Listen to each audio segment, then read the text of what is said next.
ವಫ್ ವಿಚಾರವಾಗಿ ಹೈಕಮಾಂಡ್ಗಿಂತ ಹೆಚ್ಚು ನಮ್ಮ ಉದ್ದೇಶ ಮೊದಲೇ ನಾವು ನಿರ್ಣಯ ಪ್ರಕಾರ ಫಸ್ಟ್ ಮೊದಲೇ ಹಂತದ ಮುಗಿದ ನಂತರ ಜಾಯಿಂಟ್ ಪರ್ಮನೆಂಟ್ ಕಮಿಟಿ ಅಧ್ಯಕ್ಷರಿಗೆ ನಾವು ವರದಿ ಸಲ್ಲಿಸಿದ್ದೇವೆ.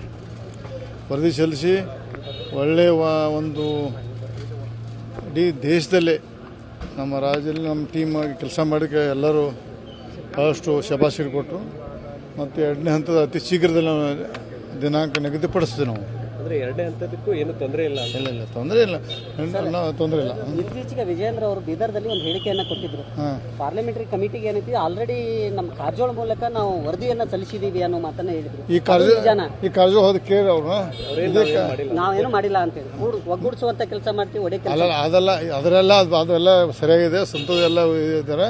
ಬಟ್ ಅವರು ವಿಜೇಂದ್ರ ಅವ್ರ ಹೆಸರು ತೊಂದ್ರು, ಅವ್ರು ದಾಟಿ ಅವ್ರು ಕೇಳಿದ್ರ ಅವ್ರು ಏನು ಹೇಳಿದ್ರು ಅದ್ರ ಬಗ್ಗೆ ಇಲ್ಲ ಅಂತ ಹೇಳಿ. ನಾವು ನೋಡ್ರಿ, ಮೊದಲೇದಾಗಿ ವಿಜೇಂದ್ರ ಅವರಿಗೆ ಭಾಳಷ್ಟು ನಾವು ಮನವಿ ಮಾಡ್ಕೊಂಡೇವೆ. ನಮ್ಮದು ವೈಯಕ್ತಿಕ ಭಿನ್ನಾಭಿಪ್ರಾಯ ಇರ್ಬೋದು, ಆದರೆ ಭಾರತೀಯ ಜನತಾ ಪಾರ್ಟಿ ಅಧ್ಯಕ್ಷ ನಂತರ ಗಂಭೀರವಾಗಿ ಕೆಲಸ ಮಾಡೋದು ಒಳ್ಳೆಯದು. ಮೊನ್ನೆ ನಾನು ದಿಲ್ಲಿಲಿ ಹೇಳಿದ್ದೀನಿ, ಅವ್ರ ಹುಡುಗಾಟ ಬುದ್ಧಿ ಮತ್ತು ಸಣ್ಣ ವಯಸ್ಸು ಸಣ್ಣದಿರೋದ್ರಿಂದ ಆ ಸ್ಥಾನಕ್ಕೆ ಅವ್ರಿಗೆ ಲೈಕಿಲ್ಲ, ಅವ್ರು ಬಿಟ್ಟು ಕೊಡು ಒಳ್ಳೆಯದು. ಈಗ ನಾನು ಹೇಳಿದ್ದೀನಿ, ಯಾಕೆ ಯಡಿಯೂರಪ್ಪ ಅವರು ಭಾಳಷ್ಟು ಹೋರಾಟ ಮಾಡಿ ಆ ಸ್ಥಾನಕ್ಕೆ ತಲುಪಿದ್ದಾರೆ. ಅವ್ರ ಮಗನಾಗಿ ಅಲ್ಲಿ ತಲುಪಿ ಅದಕ್ಕೆ ವ್ಯರ್ಥ ಆಗಿದೆ. ಅವ್ರಿಗೂ ಸಹಿತ ಯಡಿಯೂರಪ್ಪನ ಹಿರಿಯತನಕ್ಕೆ ಅವ್ರಿಗೆ ಮಾಡಿದಂಥ ತ್ಯಾಗ ಹೋರಾಟಕ್ಕೆ ಸಹಿತ ಮಂಕ್ ಆಗತೈತೆ ಅನ್ನೋ ಸಂದರ್ಭದಲ್ಲಿ ಅವರು ಬಿಟ್ಟು ಮುಂದೆ ಎಕ್ಸ್ಪೀರಿಯನ್ಸ್ ಅಂತ ಆಗೋದು ಒಳ್ಳೆಯದು. ಯಾಕಂದರೆ ಅವರು ನಮ್ಮ ಥರ ವಿಡಿಯೋ ಇದೆ, ಅವ್ರು ಹೇಳಿದ್ದಾರೆ. ಅವರು ನಮ್ಮ ಕಡೆ ಯಾಕಂದ್ರೆ ಅವತ್ತು ಹುಬ್ಬಳ್ಳಿಗೆ ಬಂದರು ಫಸ್ಟ್ ಜಗದೀಪ್ ಪಾಲ್ ಅವರು, ಆಮೇಲೆ ಬಿಜಾಪುರ ಬಂದರು. ಬಿಜಾಪುರ ಬೆಳಗಾವಿ ಬಂದು ಮುಖಾಂತರ ದಿಲ್ಲಿಗೆ ಹೋಗ್ಬಿಟ್ರು. ಅವರು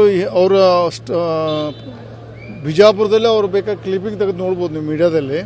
ಅವ್ರು ಸಲಹೆ ಕೊಟ್ಟರು ನಮಗೆ, ನೀವು ಒಳ್ಳೆ ಕೆಲಸ ಮಾಡಿದ್ರಿ, ಅಹೋರಾತ್ರಿ ಉಪವಾಸ ಕೂತಿರೋದು ಬಿಟ್ಟು ಸ್ಟಾಪ್ ಮಾಡಿ ನೀವು ಟೂರ್ ಮಾಡಿ ಎಲ್ಲ ಎಲ್ಲಿ ನೊಂದಾರ ಜನಕ್ಕೆ ಭೇಟಿಯಾಗಿ ಅವ್ರದ್ದೆಲ್ಲ ವರದಿ ತೊಗೊಂಡು ದಿಲ್ಲಿಗೆ ಬಂದು ಕೊಡೇ ತವರಿದೆ. ಅವ್ರು ಹೇಳಿದಷ್ಟು ಪ್ರಾರಂಭ ಮಾಡಿದ್ದು. ಅವ್ರು ಬಂದ ದಿವಸ ಅವತ್ತು ಅದಕ್ಕಿಂತ ಮೊದಲು ಹೆಂಗೆ ವರದಿ ಕೊಡ್ತಾವಂತ ಎಷ್ಟು ಸುಳ್ಳು ಹೇಳ್ತಾ ಒಂದು ನಿಮಗೆ ವಿಜಯೇಂದ್ರ ಸುಳ್ಳು ಹೇಳ್ತಾರೆ ಒಂದು ಪ್ರೂವ್ ಆಗಿದೆ. ಅವರು ಭಾಳ ಹತಾಶೆ ಮಾಡೋದು ಅವರ ಅಧ್ಯಕ್ಷ ನಡೆಸ್ತಾರೆ. ಅವ್ರಿಗೆ ಅದಕ್ಕೆ ಮಹತ್ವ ಇಲ್ಲ ಅನ್ನೋದು. ನಾಯಕತ್ವವನ್ನು ಒಪ್ಕೊಂಡು ರಾಜ್ಯದಲ್ಲಿ ಈಗ ಏನು ಭೇಟಿಯಾಗಿ ಬಂದಿದ್ದೀರಿ, ಈಗೆಲ್ಲ ಒಂದುಗೂಡಿ ಹೋಗ್ತಿರೋ ಅಥವಾ ಏನು ಮುಂದೆ ಏನು ಸೂಚನೆ ಕೊಟ್ಟು? ನೋಡಿ, ಸೂಚನೆ ಯಾರು ಕೊಟ್ಟಿಲ್ಲ. ನಾವು ಜಾಯಿಂಟ್ ಪಾರ್ಲಿಮೆಂಟ್ ಕಮಿಟಿಗೆ ರಿಪೋರ್ಟ್ ಕೊಟ್ಟು ಆಮೇಲೆ ಹಿರಿಯರು ರಾಜನಾಥ್ ಸಿಂಗ್ ಕೆಲವೊಂದು ನಾಯಕರು ಭೇಟಿಯಾಗಿದ್ದು ಆ ಚರ್ಚೆನೇ ಬಂದಿಲ್ಲ. ಅದು ಯಾಕೆ ಓಪ್ ಮಾಡೋದು ಮುಂದುವರಿಸಿ ಒಳ್ಳೆ ಕೆಲಸ ಮಾಡಿದ್ರಿ, ಇನ್ನೂ ರಾಜ್ಯ ಮಟ್ಟ ಎಲ್ಲ ಮಾಡಿ ವರದಿ ನಿಮ್ಮ ಕೆಲಸ ಮಾಡಿದ್ರೆ ಮಾಡಿ ಅದ್ರ ಬಗ್ಗೆ ಚರ್ಚೆ ಮಾಡೋದು. ಅಂದರೆ ನಾವು ಈಗ ಈ ಸಂದರ್ಭದಲ್ಲಿ ಓಪ್ ಫೀಡ್ ಬೇರೆ ವಿಷಯ ಮಾತಾಡೋದು ಸಂದರ್ಭ ಸೂಕ್ತ ಅಲ್ಲ.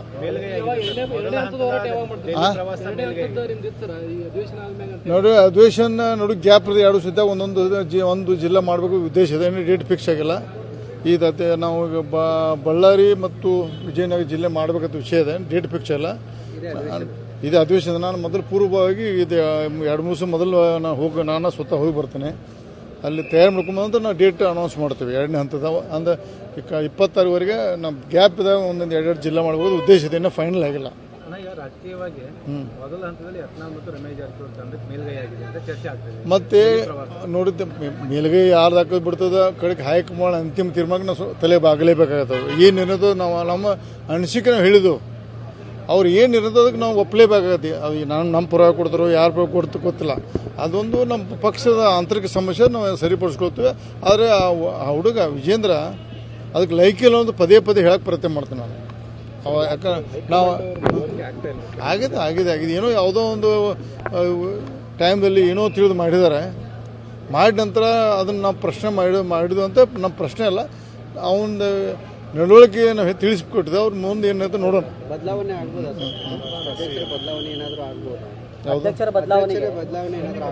ನೋಡೋಣ.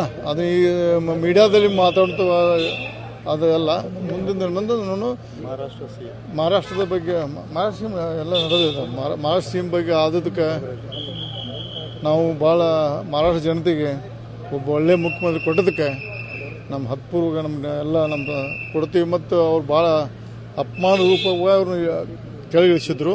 ಅದು ಇವತ್ತು ಮಹಾರಾಷ್ಟ್ರ ಜನತೆ ಅವ್ರು ಏನು ಹೇಳಿದ್ರಲ್ಲ, ಅವರ ಒಂದು ಡೈಲಾಗ್ ಹೇಳಿ ಉಳಿದರು. ನಾ ಸಂಬಂಧ ಇರೋದನು ಸಮುದ್ರ ಯಾವಾಗ ಹಿಂದೆ ಹೋಗ್ತೈತೆ ವಾಪಸ್ ಬರ್ತೈತೆ ಹಂಗೆ ನಾನು ನೋಡಿ ನನ್ನ ಕಿನಾರಕ್ಕೆ ಮನೆ ಕಟ್ಟಿಬಿಟ್ರೆ ವಾಪಸ್ ಅದಕ್ಕೆ ವಾಪಸ್ ಬರ್ತಂದು ಆ ಪ್ರಕಾರ ಬಂದು ಅಧಿಕಾರ ಶುಕ ಮಾಡಿದ್ರೆ ನಾವು ಹತ್ತು ಅಭಿನಂದನೆ ಸಲ್ಲಿಸ್ತೀವಿ ಸಂತೋಷ. ಆ ರೀತಿ ಕರ್ನಾಟಕದಲ್ಲಿ 2028ಕ್ಕೆ ಮತ್ತೆ ಪುಟದ ಹೇಳ್ಬೋದಾ? ಪುಟದ 100% 140 ಸೀಟ್ ಜಾಸ್ತಿ ಬಂದು ಭಾರತೀಯ ಜನತಾ ಪಕ್ಷ ಅಧಿಕಾರ ಈಗ ಕಾಂಗ್ರೆಸ್ನಲ್ಲಿ ಪವರ್ ಶೇರಿಂಗ್ ವಿಚಾರ ಚರ್ಚೆ ನಡೀತಾ ಇದೆ, ಅಧಿಕಾರ ಹಂಚಿಕೆ ಸೂತ್ರ. ನೋಡ್ರಿ ಕಳೆದ ಒಂದು ವಾರದಿಂದ ಸಿದ್ದರಾಮಯ್ಯ ಮೊದಲನೇ ಸಿದ್ದರಾಮಯ್ಯ ಮಾತಾಡ್ತಾರೆ. ಧನ್ಯವಾದಗಳು. Thank you. ಸರ್, ವಿಜೇಂದ್ರ ಅವರು ಗುಲ್ಬರ್ಗಾದಿಂದ ಸ್ಟಾರ್ಟ್ ಮಾಡ್ತಾ ಇದ್ದಾರೆ. ಸೊ ಅವ್ರು ಬೇಕಾದ್ರೆ ಎಲ್ಲಿಂದಾದ್ರೂ ಮಾಡ್ಕೊಳ್ಳಿ ಅನ್ನುವಂತ ಮಾತನ್ನ ಯಾರು ನಾವು ಅವರ ವಿಚಾರದ್ದು ನೋಡ್ರಿ ಅವ್ರ ಈಗ ನಾಳಿದ ಬಹುಶಃ ಮುಂದಿನ ಹಂತ ಈಗ ಸ್ಟಾಪ್ ಮಾಡ್ರಿ. ಎರಡು ಜಿಲ್ಲೆ ಬಹುಶಃ ಸ್ಟಾಪ್ ಮಾಡ್ಯಾರ. ನಮ್ಮ ಮಾಹಿತಿ ಪ್ರಕಾರ 2 ಜಿಲ್ಲೆ ಸ್ಟಾಪ್ ಮಾಡಿದಾರೆ. ಅವ್ರು ಜನ ಸ್ಪಂದನೆ ಮಾಡಲಿ ಅವರಿಗೆ. ಅವ್ರ ಜನ ಕೇಳ್ತಾರೆ. ಈಗಾಗಲೇ ಬಂದು ಹೋಗಿ ಅವ್ರು ದಿಲ್ಲಿ ಮಾಡ ಕೊಟ್ಟರು, ಈಗಾಗ ಮಾಡ ಅನ್ನುವಂಥ ವಿಚಾರ ಬಂದಕ್ಕೂ ಸ್ವಲ್ಪ ಅವ್ರಿಗೆ ಅಂತ ನಮ್ಮ ಸುದ್ದಿ ಬಂದಕ್ಕೆ ನಮ್ಮ ನಿಜ ಸಂಗತಿ ಗೊತ್ತಿಲ್ಲ. ಜಿಲ್ಲೆಗಳಲ್ಲೇ ಮಾಡ್ತಾ ಇದ್ದಾರೆ ಸರ್. ನನಗೆ ಗೊತ್ತಿಲ್ಲ. ಬಾಗಲಕೋಟೆ, ಯಾದಗಿರಿ ಅವ್ರು ನಮ್ಗೆ ಗೊತ್ತಾಗ ಯಾಕೆ ಮಾಡ್ತಾರೋ ಏನು ಗೊತ್ತಿಲ್ಲ. ಬಟ್ ಏನಾದ್ರು ಪಕ್ಷ ಸಂಘಟನೆ ಒಳ್ಳೇದಾಗಲಿ. ಬಿದ್ದಾರೆ ಸರ್ ಅವರು. ಆಲ್ರೆಡಿ ಬೇರೆ ಕಡೆ ಮಾಡಿದ್ರೆ ಓಕೆ ಸರ್. ನೀವು ಹೋದಲ್ಲೇ ಮತ್ತೆ ಜನರನ್ನು ಸೇರಿಸ್ಕೊಂಡು ಅದೇ ಅದನ್ನ ನೀವು ಮಾಧ್ಯಮ ಕೇಳಬೇಕು.